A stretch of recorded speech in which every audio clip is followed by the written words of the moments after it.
Some stories aren't just dark, they feel like they were never meant to be told in the first place. Pet Sematary wasn't born from a creative idea. It was born from dread, Stephen King's own dread. The inspiration came from a near tragedy in his own life. A speeding truck, a child almost lost, and a homemade pet cemetery behind a rented house in Maine. It should have ended there, but the story refused to stay buried. King called it the most disturbing book he had ever written. His wife begged him not to publish it. His editor warned it could damage his career, so he put it away locked in a drawer like something cursed. But when the time came to fulfill one last contract, he unearthed the story again, and in 1989, it was finally brought to the screen. But this wasn't just a horror movie. It was grief disguised as fiction.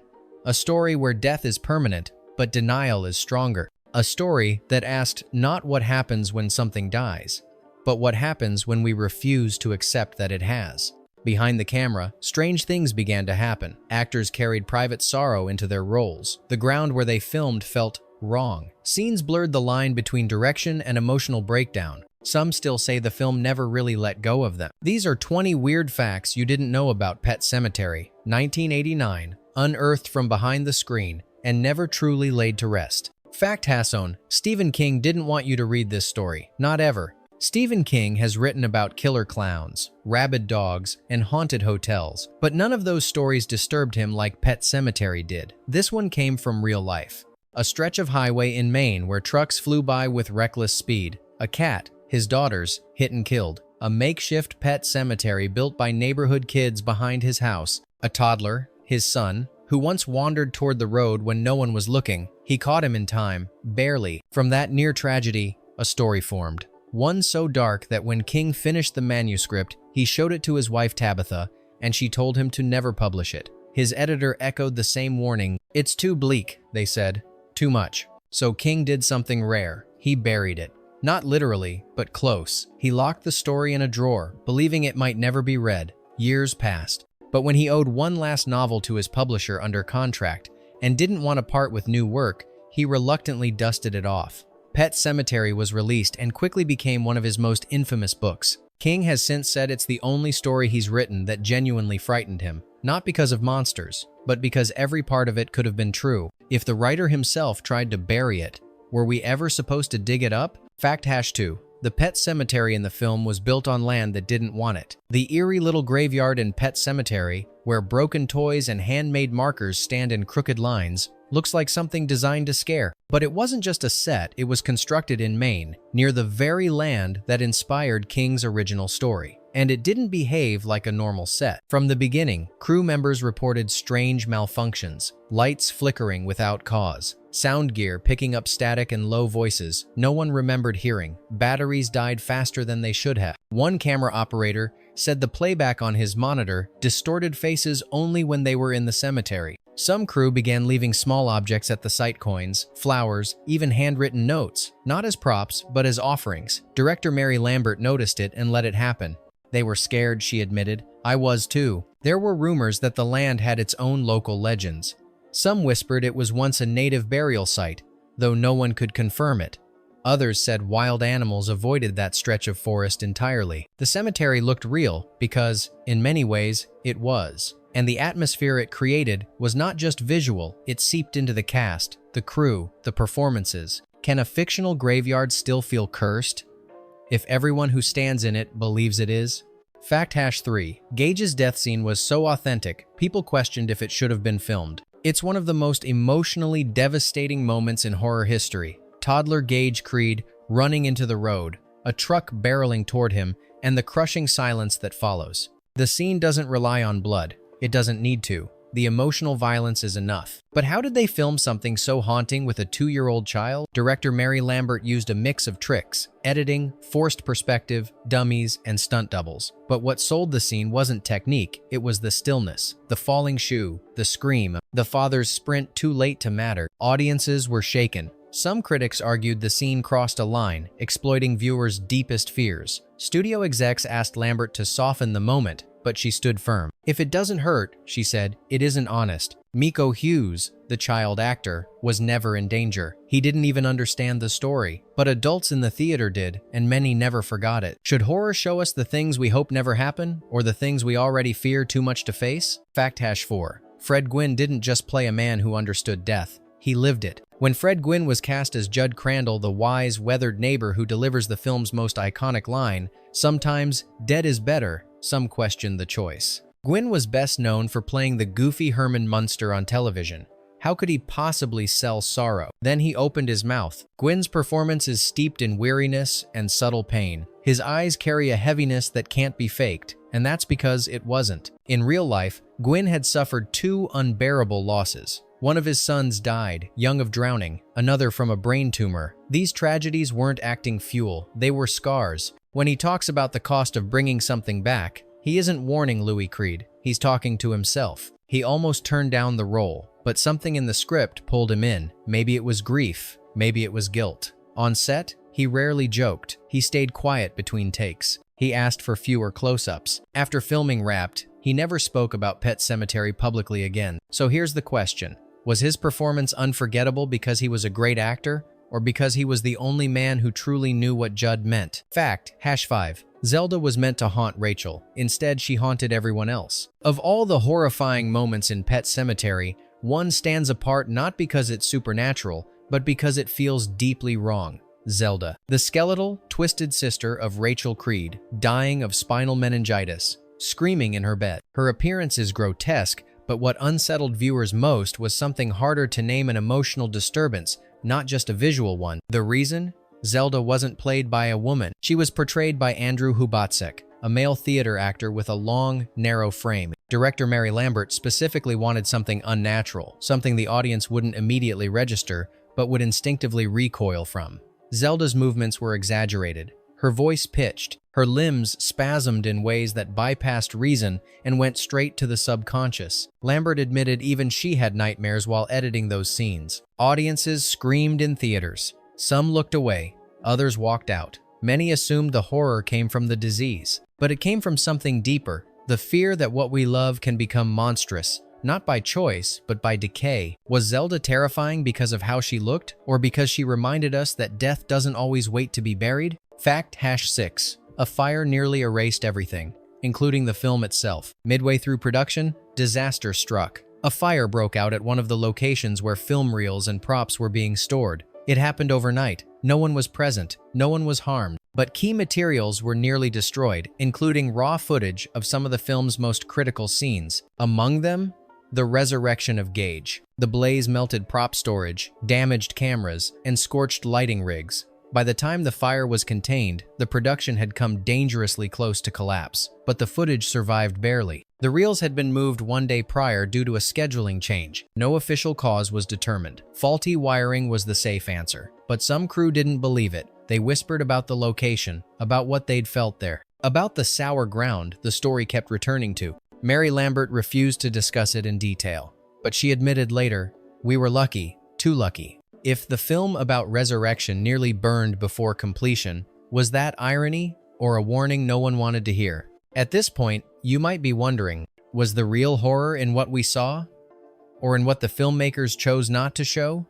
Do you think Pet Sematary worked because it showed us death without filter? Or would it have been more haunting if it left more to the imagination? Let us know in the comments. Your answer might say more about you than you think. Fact #7. Church didn't have one life. He had 7, and each came with its own curse. Church, the family's cat in Pet Sematary, isn't just a pet that comes back wrong. He's a symbol of death made visible. Cold, still, watchful. But behind the scenes, Church was far from a single animal. The production used 7 different cats, each trained for a specific behavior: walking, hissing, freezing in place, leaping on cue. One of them, a gray tabby nicknamed Blinky, developed a reputation. He kept vanishing from set. He'd sneak away during breaks and reappear miles away on rooftops, in alleyways, inside trucks. Locals began telling stories about the cat from the movie that couldn't be kept dead. Even the animal handlers found it strange. That cat had a mind of its own, one said. It knew when it wasn't wanted in a scene. Eventually, Blinky became something of a legend, his image appearing in local papers and radio spots during filming. He was the only one of the 7 cats who refused to follow any command, and the only one who never got hurt. When even the animal playing a resurrected pet won't obey the script, was it just coincidence, or something the story itself awakened? Fact hashite. Mary Lambert wasn't supposed to direct this film, and maybe that's exactly why she had to. Mary Lambert had never directed a feature film before Pet Sematary. She was known for her work on music videos Madonna's Like a Prayer, among them, but to Paramount, she was too experimental, too emotional, and worse, too inexperienced. They wanted someone else, a male director, someone who would tone down the story's grief, focus on scares, and deliver a marketable horror movie. Lambert didn't play along. She insisted the real horror wasn't in the gore, it was in the mourning, in the spaces between death and denial. She fought to keep Gage's death scene raw. She pushed back against softening Rachel's return. She even argued for a slower, more intimate pace, something rare in late 80 seconds horror. King supported her, and ultimately, she won. Looking back, Pet Sematary remains one of the few studio horror films directed by a woman during that era, and the only one that feels more like a grief ritual than a slasher. Would this film have survived another director's hands? Or did it need someone willing to leave parts of herself in the frame? Fact #9. The version you saw wasn't the ending they first intended. The final scene of Pet Sematary is iconic. Rachel, freshly returned from the cursed ground, enters the kitchen rotting, trembling, and kisses Louis before lifting a knife. It's visceral, sudden. It leaves viewers with a sick twist in their stomach. But that wasn't the original ending. Initially, the film ended one beat earlier. Rachel returns unseen. Louis sits at the table. A cold hand touches his shoulder. His face freezes, cut to black. It was subtle, ambiguous, psychological. Stephen King preferred it. So did some of the producers. But test audiences found it lacking. They wanted shock, closure, blood. So the team reshot the ending one that showed Rachel's face, the rot, the horror, the knife. Lambert was torn. She liked both. But she understood the logic. The film had already crossed so many lines it couldn't flinch now. Was the final scare more powerful because we saw it, or would it have haunted longer if we hadn't? Fact #0. Stephen King rewrote his own nightmare and made it worse. Stephen King rarely adapts his own novels into screenplays. He prefers to let others translate his work to film, often keeping a healthy distance from the process. But Pet Sematary was different. He wrote the script himself, and in doing so, made the story even darker. The novel already carried the weight of personal grief, but when King sat down to structure it for the screen, he removed side characters, trimmed slower scenes, and concentrated the emotional horror into something tighter and more suffocating. He wanted no relief, no space to breathe. Most notably, he added a scene not found in the book. Rachel returned from the grave, kissing Louis with blood dripping from her mouth. A moment both intimate and revolting. That scene became one of the film's most talked about moments and one of its most polarizing. Critics debated whether it was necessary. King never explained why he included it, but some believe that in scripting the film himself, he gave us not just a story but a glimpse into how much darker it could have been all along. When the writer rewrites his own nightmare, is he searching for control or just letting it consume him on his own terms? Fact #9. Miko Hughes didn't understand the horror, and that's why it worked. Miko Hughes was 2 years old when he played Gage Creed. 2 years old and delivering a performance that would terrify generations. But what made it truly disturbing wasn't makeup or direction, it was innocence. The crew protected Miko from the story. They told him he was playing games. The knife was plastic. The blood was corn syrup. He didn't know he was portraying a dead child, returned with murder in his eyes. He just followed cues, laughed between takes, and mimicked gestures. Meanwhile, the adults around him reacted with full emotional weight. The contrast created a chilling effect on screen. A smiling child in a nightmare no one told him he was in. Lambert later said, "We didn't direct him, we just let him exist and built the horror around that." But it raises an ethical question one filmmakers still argue today. Is using a child's unknowing purity to create terror just cinematic technique, or something much more complicated? Fact #2. The dirt wasn't cursed. Not yet. So they made it look that way. The burial ground in Pet Sematary is more than just a set. It's a character, a presence. But in reality, the soil at the main shooting location didn't look right. It was too pale, too loose. It didn't look ancient or ominous. So the crew brought in truckloads of dirt from out of state. They darkened it, added moss, and mixed in clay to give it texture. Props were hand-weathered. Even the mud on the character's shoes was designed to feel heavier, as if the earth itself resisted being disturbed. Every detail was intentional. The slope of the ground, the crooked angles of the rocks, the sound of a shovel hitting something unseen. Lambert wanted viewers to feel that the soil wasn't just wrong, it was waiting, watching. And somehow, by the end of filming, some believed it had become cursed in its own way. If you build a cursed place out of ordinary earth, but everyone believes in the curse, doesn't that make it real? Fact Hasson 3. Rachel's screams were real, so real, she needed to forget them. Denise Crosby, who played Rachel Creed, had acted in dramatic roles before, but nothing prepared her for the scenes involving Zelda, her character's dying sister. The makeup, the contortions, the sound design, the memories buried in the script. On set, Crosby began to break down. She had panic attacks before takes. Her throat tightened mid-scream. Her hands trembled even after the cameras stopped. The fear wasn't just acting, it was visceral. The scenes stirred something deeper, a guilt Rachel couldn't shake, and perhaps Denise couldn't either. Eventually, the production brought in a therapist. Using light hypnosis techniques, Crosby was taught to step into her character and step out once filming ended. It allowed her to finish the performance, but she later confessed she still never rewatched those scenes. She left part of herself in that room with Zelda and never wanted to return. When an actor must be hypnotized to finish a scene, are they creating horror or surviving it? Fact Hasson 4. Gage's soul wasn't the only thing that came back. There's a theory among fans of Pet Sematary that Gage didn't return alone, that the burial ground doesn't simply reanimate the dead, it invites something in, a spirit, a force, a hunger. In Stephen King's novel, the Wendigo is mentioned a malevolent presence tied to the land. The film never names it, but the signs are there. Gage, once revived, isn't just angry, he's clever, cruel. He mimics Judd's voice. He sets traps. He speaks with adult intonation. He knows things a toddler shouldn't. The child didn't just come back wrong.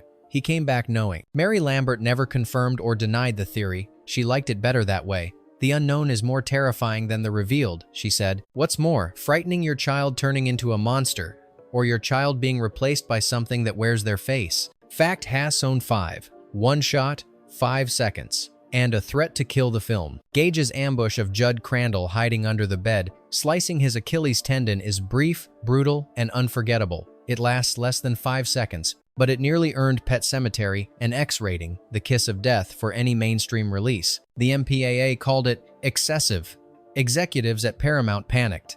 They pleaded with Mary Lambert to remove the shot entirely. She refused. That moment, she argued, was the heart of what made the horror personal, intimate violence, not spectacle. For weeks, the battle raged. Eventually, the compromise came down to a single frame, one cut just enough to satisfy the censors without neutering the scene. Audiences still flinched. Even now, decades later, it's one of the most replayed and dreaded moments in the film. When a single image holds that much power, are we really afraid of what we see or what it makes us feel? Fact Hasson X. The cast didn't just act fear, they offered something to it. Before shooting scenes at the burial ground, something strange began to happen on set. Crew members, grips, assistants, even actors started leaving small objects near the edge of the Pet Sematary set. Not props, not accidents. Offerings, a flower, a coin, a whispered prayer, a handful of salt in someone's pocket. Mary Lambert noticed, but she didn't stop it. If anything, she encouraged it. We were asking the land to let us through, she later said. Even those who weren't spiritual felt the weight of the air shift near those fake graves. What started as make-believe became something closer to ritual. Some crew members refused to work in the area alone. Others never returned after night shoots. What was originally meant to be a set piece began behaving like a threshold. If you build a cemetery, fill it with grief, and treat it like sacred ground, at what point does it become real? Fact Hasson 7. The man behind the wheel knew too much about loss. The truck driver who kills Gage in the film appears for seconds. He's barely seen, but the pain he brought with him was very real. He wasn't a full-time actor. He was a local man, cast for authenticity. He delivered the scene professionally, one take, clean, restrained. But what no one knew until later, he had lost a child years before, the same way. No one told him what the scene represented, but when filming wrapped that day, he didn't speak. He sat in the cab of the truck for hours. Someone said he was crying. Others said he didn't cry at all, and that was worse. He never returned to the set. When real grief is captured by accident, does it deepen the story? Or does it blur the line too far between fiction and pain? Fact Hasson 8. Stephen King gave a eulogy for someone who never made it into the credits. Stephen King appears in Pet Sematary as the minister presiding over Missy Dandridge's funeral. It's a small scene, often overlooked, but it was deeply personal. Missy, the housekeeper who dies by suicide, was based on a real woman King had known, a friend of the family, someone who battled cancer, financial stress, and silence. someone who passed without a funeral of her own. King gave her one in the film. He insisted on playing the minister himself. He stood before a fictional congregation and delivered lines written for someone who, in real life, had no one left to speak for her. He later called that day on set the quietest moment of his career. When an author becomes the priest at a funeral for a character based on real grief, have we crossed from storytelling into something closer to exorcism? Fact Hassaninen, there was almost a version where everything was okay. At one point, Pet Sematary came dangerously close to ending on a lie. During early test screenings, audience feedback came back with one recurring note: "It's too depressing." Executives at Paramount grew nervous. They floated a new idea, an alternate ending. One where Rachel comes back, and she's fine. No rote, no blood, no knife. She embraces Louis. They cry, fade to black, roll credits. Closure. Mary Lambert resisted. She called the idea dishonest. The entire film had built toward a single truth: death has consequences. Bending that for comfort would betray everything they'd created. She fought for the original ending. Stephen King supported her, and the studio, perhaps sensing they were outmatched, let it go. But for a brief moment, there existed a timeline where Pet Sematary ended with healing instead of horror. Would the story have lasted if it lied to us? Or do we still talk about it because it had the courage to end where it hurt most? Fact #20, the story didn't stop after the cameras did. When production wrapped, cast and crew took their props, their final calls, and went home. But Pet Sematary didn't seem to let them go. Fred Gwynne spoke of dreams he couldn't explain, dreams of digging, of children calling from the trees. Denise Crosby said her sleep patterns shifted for months. Mary Lambert began finding notes she didn't remember, writing fragments of lines, pieces of prayers, all of them written at night. No one claimed the film was cursed, but no one denied that something had stayed behind. "It lingers," Lambert later said. "Some stories do that. When a film refuses to stay in the can, when it follows you into your sleep, your house, your handwriting, what exactly did you create?" UG bonus fact. The manuscript sat quietly, just beyond his son's door. When Stephen King finished writing Pet Sematary, he didn't celebrate. He didn't send it to his publisher. He didn't even print a second copy. Instead, he slipped the only manuscript into a drawer in his study. That drawer wasn't in some locked office. It was in a room just a few feet from his toddler son's bedroom. For years, the story sat there buried, but not forgotten, behind a single panel of wood, separated from a sleeping child by one thin wall. He walked past it every night, Saturday, near it every day. Sometimes, he would open the drawer, stare at the pages, and close it again. He later admitted he didn't know what scared him more, the story itself, or how naturally it had come out of him. He had written a tale of a grieving father digging into cursed ground and then placed it inches away from his own son's crib. He didn't publish it until years later, only because of a contractual obligation. So we end with this.